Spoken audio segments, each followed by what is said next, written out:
On this episode of Mythshiners, the team gets loaded with a double shot of moonshine myths. Okay, go ahead and fire it up. First, could your hooch house be blown to bits? This entire house is going to leap 5 feet in the air. By an exploding still? Whoa! And could a tank of that old white lightning I think this thing is running on moonshine and a prayer. have enough juice to run your car? This is what moonshine is all about! Find out as the Mythbusters hit the hard stuff.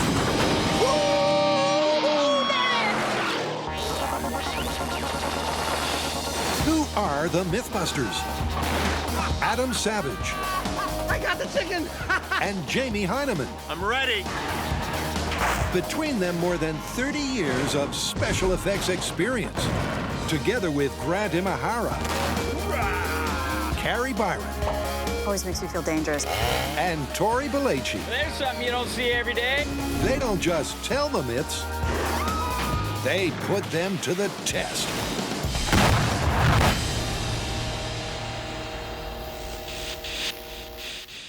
Deep in the Appalachian Mountains, the moonshiners battle the elements,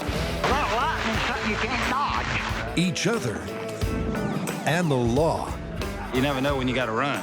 to continue the proud tradition of moonshine. Long as I'm able to breathe, I'm gonna make a little liquor. It's a tradition steeped in legend. And where there's legend, there's the Mythbusters. So, first up, Adam and Jamie are starting with a bang. You ever tried moonshine, Jamie? Do you think I should answer that? Probably okay. Well, then I probably have. Have you ever made moonshine, though?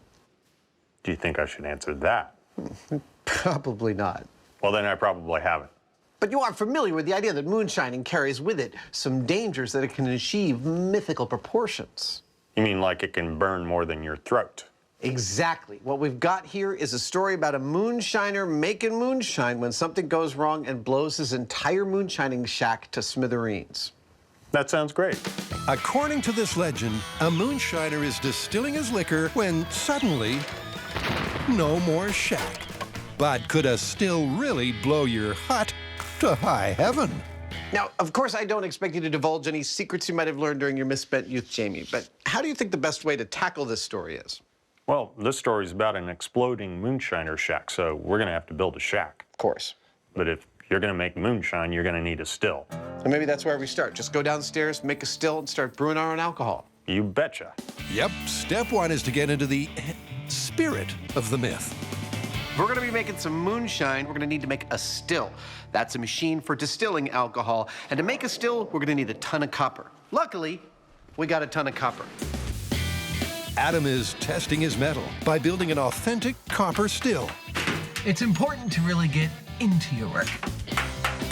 And it's a riveting process. What am I doing, you ask? I'm having fun. Fun, but every last joint and bolt must be carefully sealed Beautiful. to ensure it's airtight and the moonshine vapor will have nowhere to go but up. I feel like a drink. From there, it's the job of the condenser That's the last time I make everyone Slinkies for Christmas. to twist that vapor back into liquid hooch. That was easier than I thought it would be. While Adam's scratch building his still, I've got a hold of this stainless steel milk canister, which has been modified just for the purposes of using it as a still. There's the heating element. It's the same thing they use in a water heater. It's perfect for this. And there we go. Ready to start shining. But before they shine on, they'll need the most important ingredient, the mash. So this is the stuff we're gonna get alcohol out of. Absolutely. What is it exactly? It's a good old-fashioned corn mash. This is predominantly about 65% corn and malted wheat, malted barley. A little messy, but it works. Mix those together, end up with about 10% alcohol that we can then distill out to higher proof. It's a process that's as old as the Appalachian Mountains. But just how does it work? At the bottom is a pot. It's filled with a mixture of water and components of alcohol. At the bottom of that pot is an electrical heating element, which is heating that mixture up. Now, when that heating element reaches 172 degrees, which is the boiling point of alcohol, but not yet the boiling point of water, alcohol vapor starts to form. It moves up the column on the left there, and then it starts to go down through the twisty copper in the condenser. That water that's in the condenser is cooling down the gaseous alcohol until it comes out of the bottom as really nice high-octane alcohol. Isn't that cool? Yep, and soon we should see some ill-gotten grain alcohol. Well, actually, not so ill-gotten. Normally, when we say don't try this at home, there's a safety issue involved. In this case, you shouldn't try this at home, but for a different reason. It's illegal to distill on your own. So we went ahead and did it right. We got a permit. That's what you need to be able to do this. Wow, it's actually working. Yeah, looks like we got something. It tastes dangerous. That's high proof. Yeah, that is high proof. We should grab a hydrometer, give it a test, see what we're coming out at. I thought it was going to be a drip, drip, drip. That's a faucet. Looks like we got about 156 proof. Clearly, the stills are distilling, and it's some strong stuff.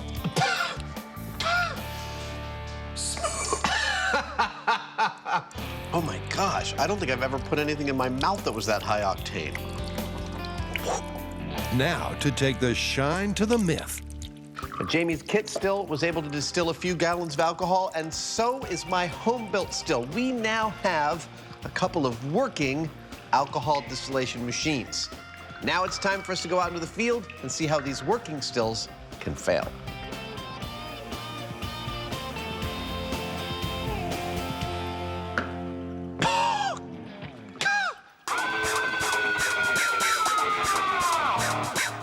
Next, Carrie, Tori, and Grant are fueling up for a moonshine run. I'm really excited about this whole Moonshiners crossover episode. What are we testing? Well, we've got a myth that's really common. I mean, it's been on Back to the Future, Lawless, Dukes of Hazzard. And that is that you can run a car on nothing but moonshine without any modifications, and it'll be totally fine. Well, this gives a whole new meaning to driving under the influence, which is illegal. But I guess they're moonshiners, so they don't care. Contact. There's a reason the moonshiners call their stuff white lightning. That's some fine sipping liquor. Man, you can run your car on that. But could you really run your ride on that old Mountain Dew?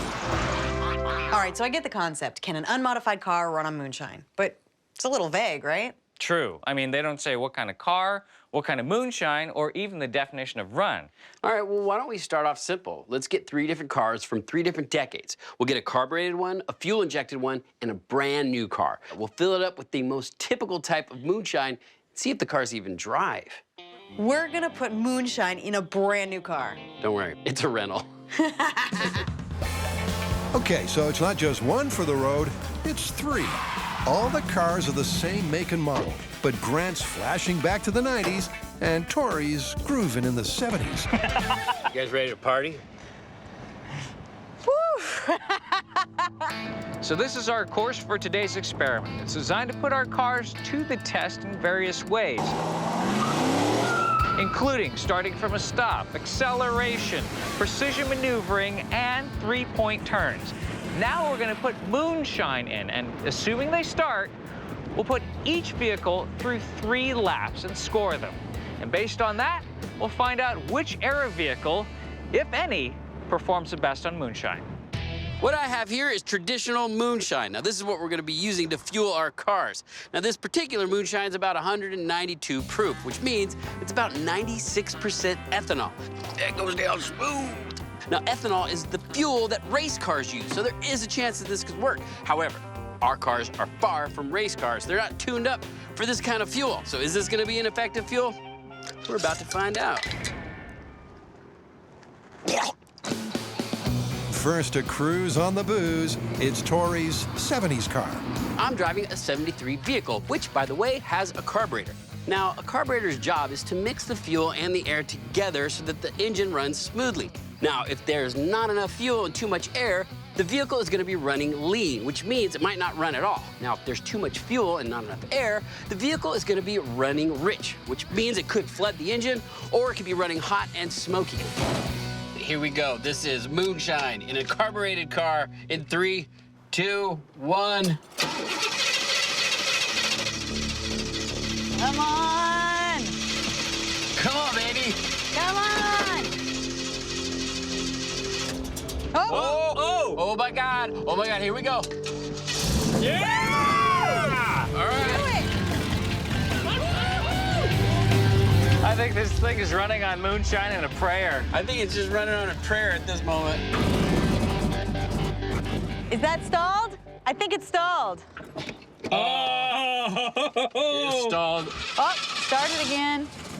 I'm not getting away from any cop if I'm driving that car on the moonshine. So after less than one complete lap, Man, Moonshine in a carbureted car, not the best gas. it's clear the carburetor can't handle the 4% water in the hooch. 3, 2, 1. Woo, that was a good start. But could a different way of dispersing fuel give the 90s car the edge? Now, these 90s era cars are fuel injected, which means that the fuel is pumped through a tiny nozzle at high pressure, and that atomizes the gas immediately. All right, here comes acceleration test. No worries. That's 1 lap down. Running better on moonshine than I would. 2 to go. Whoa. Almost feeling like it might die. Trouble with the idle. This is not good. Come on, come on. Whoa. You know what? I gotta service the engine light. That's not good. Oh, I hear a bit of stuttering in the engine. They seem to be losing a little bit of acceleration. Yep, it seems the Moonshine isn't compatible with a fuel-injected 90s car. At first, it was going really, really well, but as the test went on, it started to hesitate from a stop. It was jerking while it was idling. We had a loss of power. So although the 70s car and the 90s car struggled with the white whiskey, will the modern car have a taste for moonshine? That clears your sinuses. All right, so I'm driving the 2013 car. I'm sort of glass half full and half empty on this one. I mean, it's a new car, so it's not flex fuel, but it does have a sophisticated computer that might be able to recognize an alternative fuel. But moonshine, being ethanol, burns a lot hotter than gasoline. It might just burn out the engine altogether. In 3, 2, 1. It's not starting. Come on, give it a second. Yes! Okay. Here we go, jump in. Good luck. Although it was slow to start, the 2013 is off and most definitely running. It feels a little off, but not in a bad way. And it seems the car can hold its strength as it maneuvers around the course easily. So far, I don't hear any clunking like, you know, when you have the wrong kind of fuel in there. This car's taking it all in stride. I can't believe this is not actually bad. I'm shocked. So after completing 3 almost perfect laps, it's clear the unmodified modern car and its computer can handle the hard stuff. So this one's confirmed. You can run a car on moonshine. That is so bizarre. It's possible that if you change the timing on these vehicles, replace the seals with alcohol-rated ones, and tweak them enough, that all of these cars could run great on moonshine. But that's not the spirit of this myth. It's a put it in and go. There's no tweaking, and in that situation, the 2013 is the clear winner, and that's the one that we're gonna continue all of our tests with.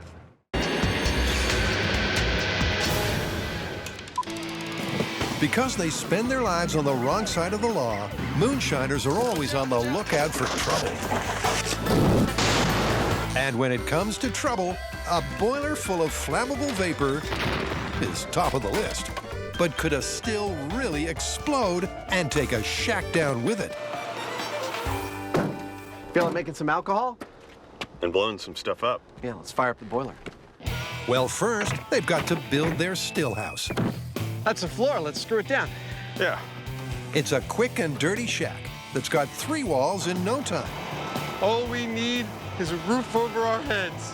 Here it comes now. There it is! And a clear fourth wall to ensure they get their boom with a view. Everything's really clear. So now to bring in the still.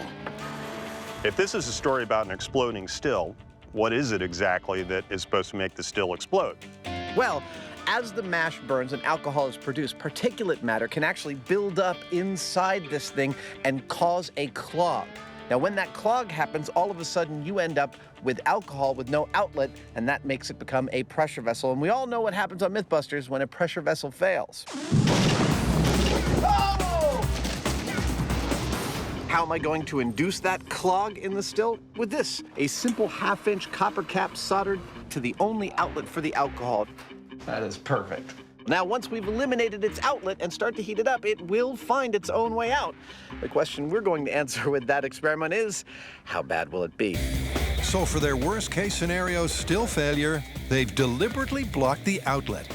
Because we're looking for the worst case scenario, I'm using 200 proof alcohol. That is pure alcohol. We are ready to go.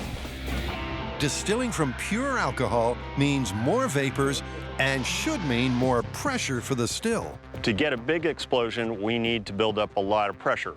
And while Adam's still is nifty, I don't think it's going to hold much pressure. So personally, I don't think we have much to worry about. Okay, go ahead and fire it up. We're good. On the other hand, there's a fair amount of energy contained in that fuel. And so if it breaks in a certain way, we could have a big fire on our hands, and that's another thing. Yep, an explosive rupture is what they're after. But a slow leak could ignite and literally burn the house down. Everything looks good. Temperature's rising steadily. It's at 100. Excellent. Let the pressure begin. With no outlet, the pressure inside the still builds, and so does the heat. That temperature's climbing like a rocket. And as the temperature within the still skyrockets to 500 degrees, the room starts to cook. That's enough heat to auto-ignite all the wood in there, if it had air. So my question is it enough to make the vessel fail? That's what I'm hoping.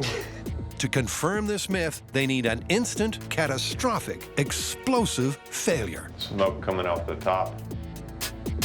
Oh, Smoke off the top. no signal. Oh, we just lost signal to the camera. That means it got crazy, crazy, crazy hot in there. Yeah. After 30 minutes of their worst case scenario still, no room boom. But there is fire in the hole. I see flame coming out all over the place now. I'm starting to suspect that somewhere in the piping leading out of my still, there's a failure. You might not get a failure of the actual vessel because it's just leaking consistently in that space and feeding this fire. Adam's right. Because ethanol burns with an invisible flame, it's hard to see. But the vapors are hitting the burner and fueling the fire. Should we think about putting it out? I think so. I don't think there are any big buildups of fumes in there. No, I'm gonna put on the fire suit. Okay. Adam is quick to hose down the wreckage. Might as well let it burn. There's nothing salvageable in there. The still is totally destroyed. Okay. But it's the lack of an explosion that really put the damper on this myth. Nothing that we predicted or expected to happen happened as we thought it might. Open flame started working beautifully. We were getting some nice high temperatures on my still, but instead of acting like a pressure vessel that fails catastrophically, once it got up to heat, it seemed to fail. What's the opposite of catastrophic? Laconically, lackadaisically. Don't get me wrong. If you came upon this and this was your shack and you came upon it the next morning, you'd be like, hey, my shack blew up. But I'm here to tell you, there's no explosion there. No explosion. No, it's so sad, but that was just one scenario, and there are others. It's true, there are. Shall we set one up? Let's do it.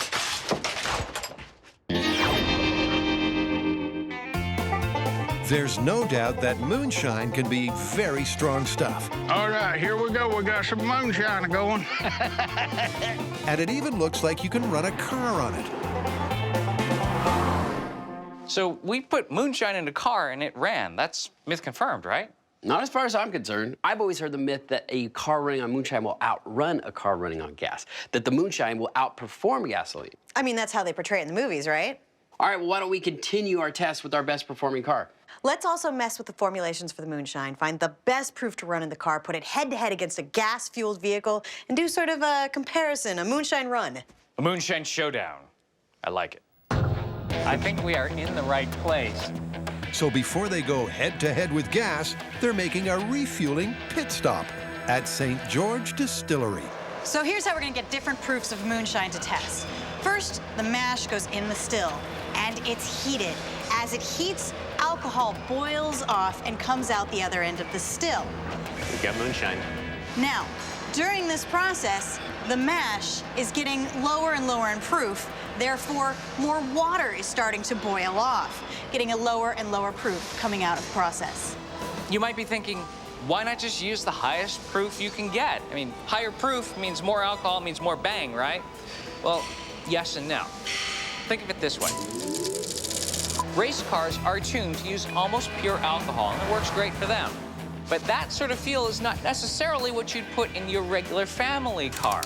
See, at this point, yes, we know that a high-proof moonshine will run a car, but since we're trying to outrun a gasoline-powered car, now we're down to performance. And with the burden of 3 kinds of proof on board, You got the hooch? it's time to see which liquor is quicker. St. George Distillery has been kind enough to make us a full range of different proof moonshine for our experiment today. We have 150, 170, and 192, which we've been using in our previous experiment. So here's how this test is gonna go. We're gonna start here at the start line, and I'm gonna stomp on the gas as soon as Tori says, go for it. We'll time how long it takes to get up to 60 miles an hour. When I get there, I'll say, stop. Time, 6.9 seconds. We're gonna average that 3 times in a row for each proof. The proof that has the fastest time is the winner. So first the car is drained of gas and then liquored up with the 151 proof. Come on, Bobby Joe. The cops are on the tails. We gotta get out of here. In 3, 2, 1, go! Go! We're having technical difficulties. Go! All right, here we go. Oh, it doesn't like it. It seems the 151 is literally a non-starter. We gotta get to the still before the police show up. And despite an attempted bump start, it's all systems no. I don't think this is how the moonshiners do it. All right, I think we should just call it. I don't have the energy to continue with this test. There's no way we're ever getting up to 60 or even 5. Sorry, I couldn't push that fast. Next, they raise the bar, draining the 151 and refueling with the 170 proof. That's how you do it. But will this white lightning be lightning fast? Go! Well, it's a little sluggish off the line. But the 170 gets up to speed every single time. 19.5 seconds, 22 seconds, 16.7 seconds to get up to 60 miles an hour on 170 proof. Excellent. With an average of 19.4, there's still room for improvement. So can the 96% ethanol 192 proof power to victory? I'm not driving. Okay, guys, this is Moonshine Run 0 to 60 test with 192 proof in 3, 2, 1, go! Go! Go! 9.65 seconds, 8.94 seconds, 9.78 seconds to get up to 60 miles an hour. And clearly, off the line, the 192 is the quicker liquor. So it turns out 192 proof moonshine worked best in our vehicle. Now that we have our moonshine and we have our best vehicle, it's time to put it up against gasoline. It's the Mythbusters Moonshine Happy Hour. And there's still more thrills and spills to come. That totally didn't work out like I was hoping. My still's failure mode was less catastrophic and more, shall we say, melty than I was hoping for. Yeah, yours still got a slow leak that was feeding the fire underneath. Mine didn't have that problem. It had an internal electric heating element. Right. So in theory, yours still could keep on leaking, and there's no ready ignition source to take care of that gas. Well, yeah, and then the fumes would just keep building up until you had the perfect explosive fuel-air mix. And then, if you get like a short circuit or a spark or a moonshiner lighting a cigarette, boom. It's an altogether different kind of failure. But historically, igniting rooms full of flammable gas am I missing an eyebrow? is a lot harder than you'd think. See, the problem is that the worst thing that can happen when you have a chamber full of flammable gas and air is nothing. If it doesn't ignite, nobody wants to go near that thing. It's a dangerous thing, so we must get ignition, and I'm going to troubleshoot our ignition source here in the shop before we head out to the field and put all our eggs in one basket or shack. It's not pretty, but it'll work, I promise. So the setup is pretty straightforward. First, we need a shack for the experiment to happen in, and that's done. Then we need some alcohol. Here's some I prepared earlier. No, seriously, this is my alcohol from the earlier distillation. Then we need a way to turn that alcohol from a liquid into a gas, and that's with a hot plate and a pan. Then we need a way to ignite that, and that is with our handy 15,000 volt neon transformer. I'm gonna put the two contacts in there. That'll create a nice spark, and hopefully that'll give us the guaranteed pop we're looking for. How's it going? I am almost there. We got the pot with the alcohol, the hot plate, and the transformer. Want to retreat to a safe distance and fire it up? Why not? Plugging in the hot plate. Now we wait. Now we wait. With all eyes on the proof of concept shack, it's not long until the alcohol vapor starts to fog. I'm seeing vapor. Yeah, me too. So it's time to flick the ignition switch. Miniature shack. In 3, 2, 1. Nothing. Nothing. I can see the spark from here. Yeah. Nothing. The dreaded nothing has happened. Let's leave everything unplugged, wait 10 minutes, and then go and clear the area. Okay. 10 minutes later, and the ethanol vapor has cleared. But shouldn't it have been easier to ignite? It seems like the alcohol vapor is settling to the bottom, and it's ending up being really striated. How are we going to guarantee ignition in this thing? Well, we've had a lot of luck before by igniting some sort of a larger thing like a paper towel or whatever. Getting a flame going on in there. Yeah, it's a larger surface area. All right, what about the addition of actually hanging it so that after it catches fire, it falls through every stoichiometric range within the chamber, thus, I think, guaranteeing us an ignition? I think that's great. All right, let's do it. So with the addition of a rag, second time's the charm. The vapor should ignite this time around. Are we inadvertently testing a watch pot never boils? You know, I was going to say the same thing. I think it usually refers to a pot with water in it, though, so maybe we're off the hook. It's possible. Maybe so, because this pot of alcohol doesn't take much watching to boil. Yeah, I see mist coming down. It looks like it's building up in the bottom of the container. Oh, look at that. It totally is getting foggy down there. I think we should turn off the burner and set it off. All right. All right, here we go. Spark test with a little bit of fire. 3, 2, 1.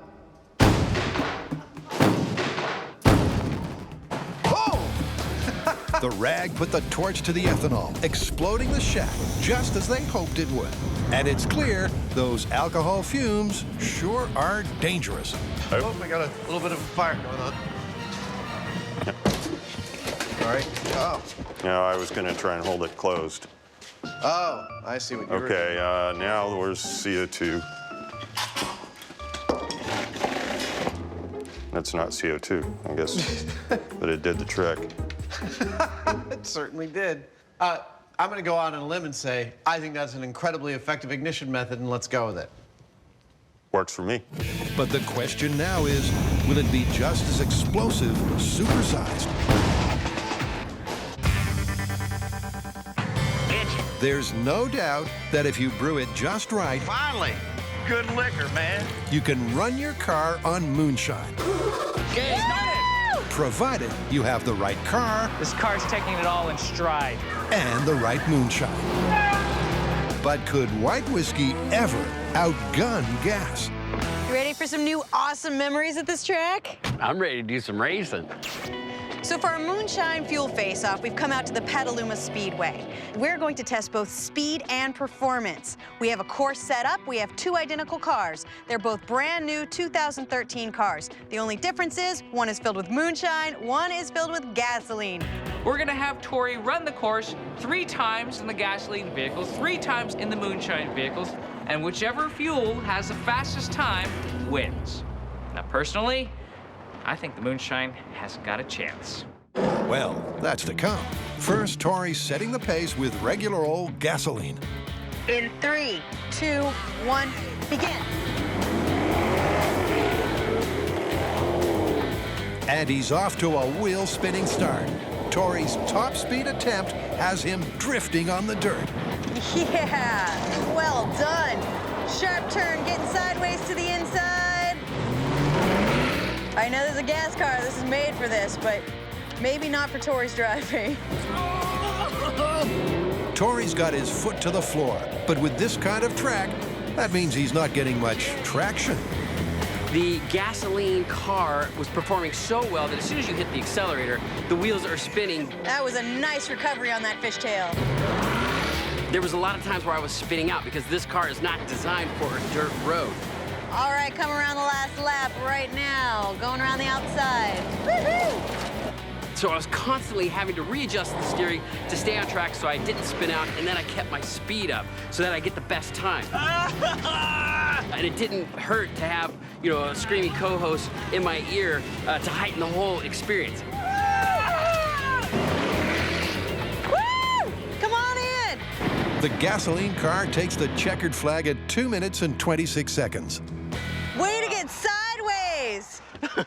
I'm not gonna lie, that was awesome. Speak for yourself. All right, let's move on to the moonshine car and see how that one performs.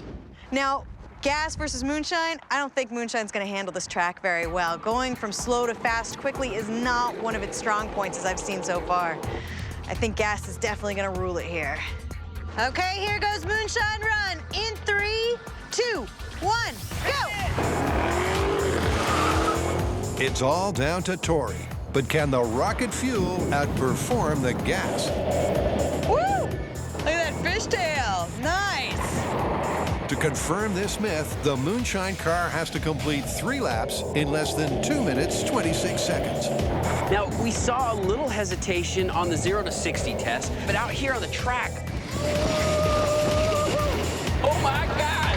I'm not feeling any hesitation whatsoever.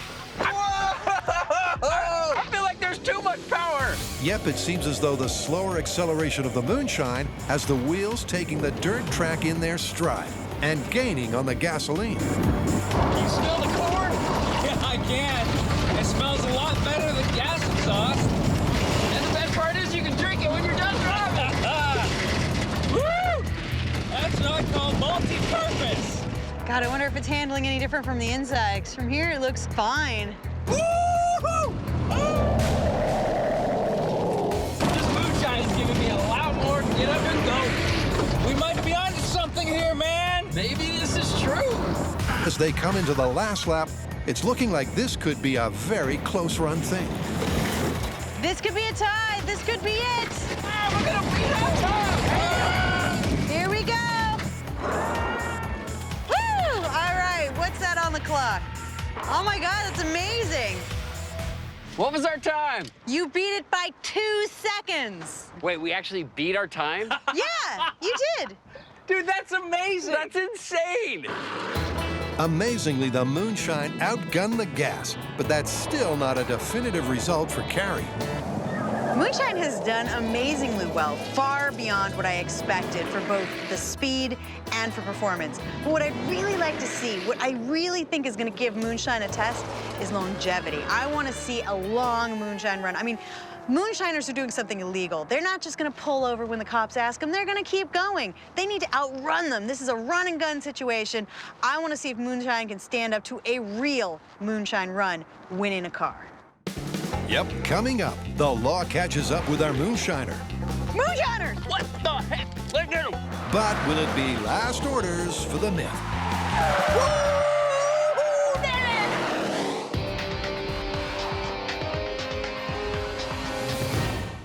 it! Welcome back. In this episode, we've been investigating mythical ways in which illegal alcohol stills might meet their end, hopefully via a destructive, all-encompassing explosion. That whole thing has gone down.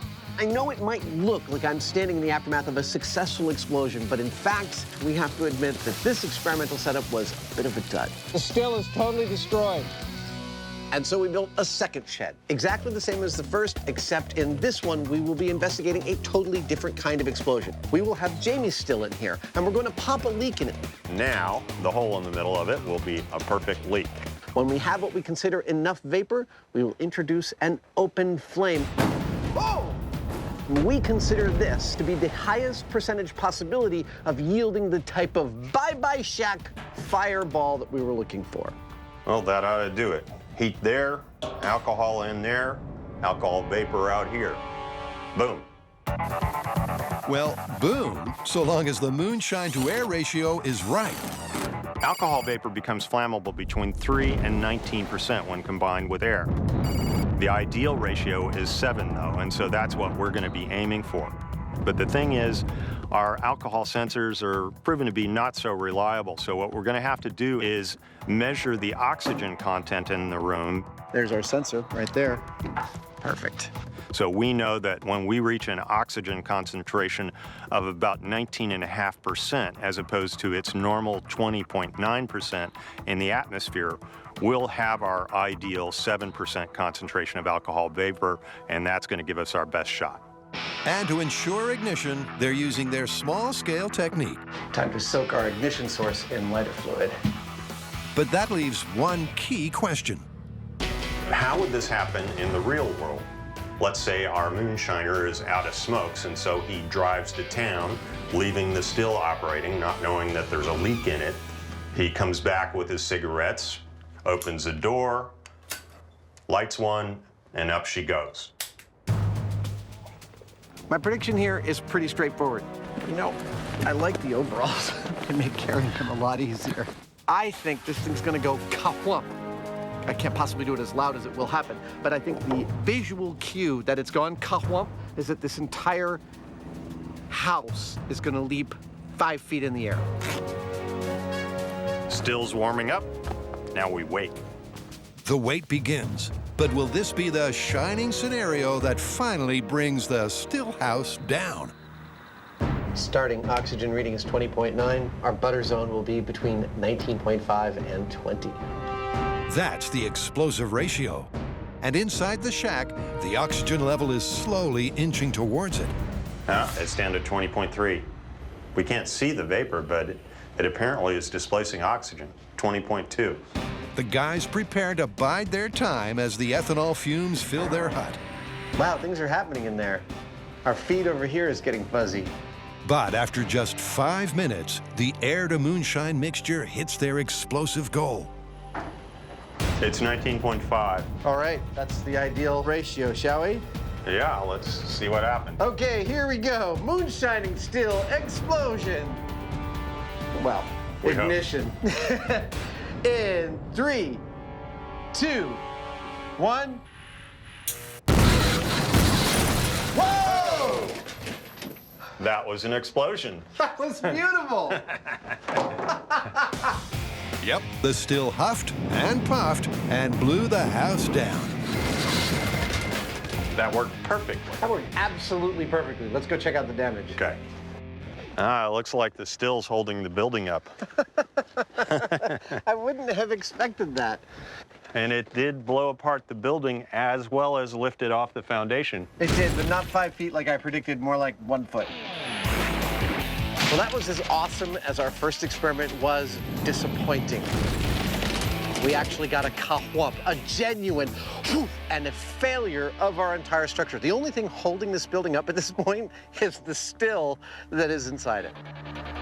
What's interesting, though, to me, is that we didn't see a thing. That room was not cloudy. There was nothing like any kind of teapot steam coming out of that nozzle, which I kind of expected. So, you know, if you were a moonshiner and you opened that door, you wouldn't have any idea what was going on until it was too late. Which means, clearly, this leaky still scenario is confirmed. So what does this tell us? Well, I think first and foremost, we learned that a home-built still does not a destructive pressure vessel make. Yes, but a leak in the still can create enough fumes to blow a building apart. Yeah, making moonshine is dangerous business. And we ain't even started drinking it yet. Let's remedy that.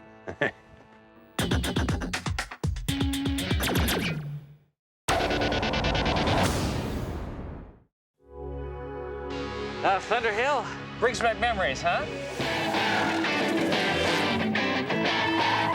You're going down, sucker. You'd have to catch me. We are back at Thunder Hill, the same place where we tested IndyCar Myth. But this time, we're playing cops and moonshiners. We're trying to see if moonshine will outperform gasoline. Now, so far, it looks like they're pretty close. You beat it by 2 seconds. But now it's time for our next test. Longevity. What we need to simulate here is a long car chase down a windy road. And that's why Thunder Hill is ideal. It's got twists, it's got turns, it's got a straightaway. So clearly, Tori and I are dressed like police officers for this experiment, and Grant is the moonshiner, which means we will be chasing him around the track. You know, it works out perfectly because historically, Grant and I are equal drivers on this track. Yep, with Hot Cop Carrie and bootlegging Imahara evenly matched behind the wheel, the only variable is the fuel. Break time. The question is, can the booze cruiser outgun the gasoline? Why are we always eating donuts? All right, we are about to start our moonshine run experiment. This is how it's gonna go. Chief's really getting on my nerves. Tori and I are gonna be waiting next to that billboard right there. We are cops eating donuts. Keeps giving us these bum beats. There's plenty of donuts. Now, when Grant races by in his moonshine vehicle, we are going to drop our donuts and jump in the car. Grant's going to enter the Thunder Hill Raceway track. Now, when he does 3 laps, that's 10 miles. If in that time we can catch up to him in our gas-powered vehicle, then the myth is busted. If he makes it away from us, it's confirmed. And over on the wrong side of the tracks... Yes! Good to go. Illegal Imahara is revved up, but not optimistic. Awfully quiet today. I think the gasoline-powered car is gonna manage to catch me. The moonshine car just might be going down. Moonshiners! What the heck? Let's get him! As Grant powers past the police, the chase is on. Woo-hoo! Here we go. Calling all cars, calling all cars. We are in hot pursuit. We have a moonshiner traveling eastbound on Thunder Hill Road. He is driving a silver vehicle. He is armed and dangerous. I repeat, armed and dangerous. Woo-hoo, daddy! With just over 10 miles of high-speed, high-tailing, hot pursuiting to go, this is the ultimate test of endurance for the unconventional fuel. Come on, moonshine. You can do it. Both drivers are giving it everything they've got. Yeah! Woo-hoo! Way to keep it together. Pushing their vehicles to the limit. The temperature's a little high. And as Grant tears past the halfway point, the cops may be closing in. We're gaining on him. But it doesn't look like they're gaining fast enough. This is insane. He's performing like he's driving on gas. The moonshine is unbelievable. Yep, incredibly, Grant with his tank full of good old white lightning Don't go off. is hanging on to his lead. All right, so I gotta say, going into this test, I was a little dubious. They are never gonna catch me. As I went in, I started driving, and the first lap around, I was being really careful. And then once I started to gain confidence, I put the pedal to the metal. The moonshine performed just as well as the gasoline, if not better. Yes! Take that, coppers! I made it! Moonshine! Woohoo! After 10 miles of pedal to the metal, Grant and his hooch have passed the endurance test. He's gonna be smug. Yep, I can tell. That is one smug moonshiner. And successfully escaped the long arm of the law. Let me see your hands! I got nothing. I just got fuel in my car, officer. Well, that was some fine driving, son. Wow, there's no way we could catch up to you. Yeah, I mean, you were driving as if you were driving with gas. You know what? There was no problems at all here on the track. The Moonshine had great acceleration, it had great power. I couldn't tell the difference between gas. Are we confirming this myth? I can't believe it, but I think we are. I think it's confirmed. Moonshine is good as gasoline. But before you get your hopes up about moonshine, Carrie has some fuel for thought. At this point, I feel like people are gonna start trying to put moonshine in their car. That's not necessarily a good idea. Cars that are not made to have alcohol running through them, and we used so much moonshine compared to gasoline. The gas mileage, not so good when you're using moonshine. Might as well just keep it in your cabinet and drink it. Moonshiners! Wait, Carrie, wait! God dang it!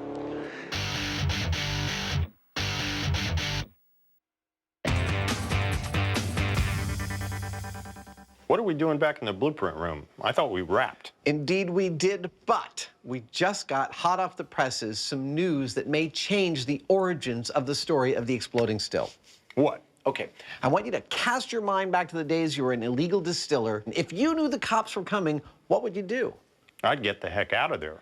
Exactly. Illegal distillers would try and remove any evidence of their illegal operation, and they would do it in a way that we are very familiar with. With explosives. Exactly. So, for a new finale for this myth, we are going to use the oldie method of destroying the evidence. We're going to blow it all up.